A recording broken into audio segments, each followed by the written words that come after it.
Parimala and கோ சாண்டி சொல்ற மாதிரி awesome அப்படியா போயிட்டு இருந்த படம் சம்பவம் கொஞ்சம் கடம்புறன்ட்டு ஒரு நார்மல் மூவியா போய் முடிஞ்சிருது. ஃபர்ஸ்ட் ஹாஃப் ரொம்ப சூப்பரா எங்கேஜிங்கா இருக்கும். செகண்ட் ஹாஃப் கொஞ்சம் ஸ்லோ டவுன் ஆயிருந்த படம்.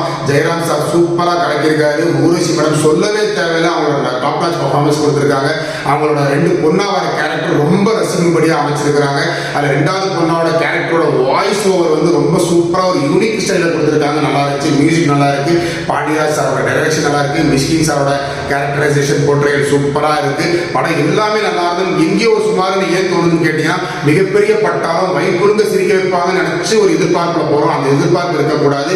ஏன்னு கேட்டீங்கன்னா, இந்த படம் வந்து ஒரு லைட் காமெடி மூவி தான். அது வந்து ஒரு வித்தியாசமான ஸ்டைல, ஒரு வித்தியாசமான ஜானர். என்னன்னு கேட்டீங்கன்னா, ஒரு மர்டர் மிஸ்ட்ரி சஸ்பென்ஸ் படத்தை வந்து ஒரு காமெடி கலந்து கொண்டு போயிருக்கிறாங்க. அதுல வந்து திருஷ்யம் படத்தோட ரெஃபரன்ஸா கொண்டு போயிருக்காங்க. அது ஒரு வித்தியாசமான ஒரு கதை அமைப்பு தான். கண்டிப்பா படம் வந்து ஒரு ஓப்பன் மைண்ட்ல போனீங்கன்னா ரொம்பவே நல்லா இருக்கும். இதுல வந்து ட்ரக் அடிக்ட்ஸ் பத்தி பேசியிருக்கிறாங்க, ஒரு நல்ல விஷயம். அதுக்கப்புறம் வந்து வயசு பிள்ளைங்க ஒரு யதார்த்தமா லவ் பண்ற விஷயம் எவ்வளவு தப்பா போய் முடியுன்றதையும் எடுத்து காட்டியிருக்காங்க. அதை வந்து எல்லா வயசு பிள்ளைங்களும் மைண்ட்ல வச்சுக்கணும். அந்த மாதிரி ஒரு நல்ல கருத்தான ஒரு விஷயத்த வந்து பாண்டியராஜ் சொல்லியிருக்காரு. அதுக்கு கண்டிப்பா பாராட்டலாம். படம் வந்து நல்லா இருக்கு. பெரிய இந்த வாரத்துக்கான ஒரு சிறந்த படம் தான் பரிமளா அண்ட் கோ. அடுத்து ஹீமேன் அந்த மாஸ்டர்ஸ் ஆஃப் த யூனிவர்ஸ் தொடர்ந்து ரசிச்சுட்டு இருந்த கேரக்டர் படம் ரிலீஸ் ஆயிருக்காங்க. அதோட ரிவ்யூல பார்ப்போம். நன்றி, வணக்கம்.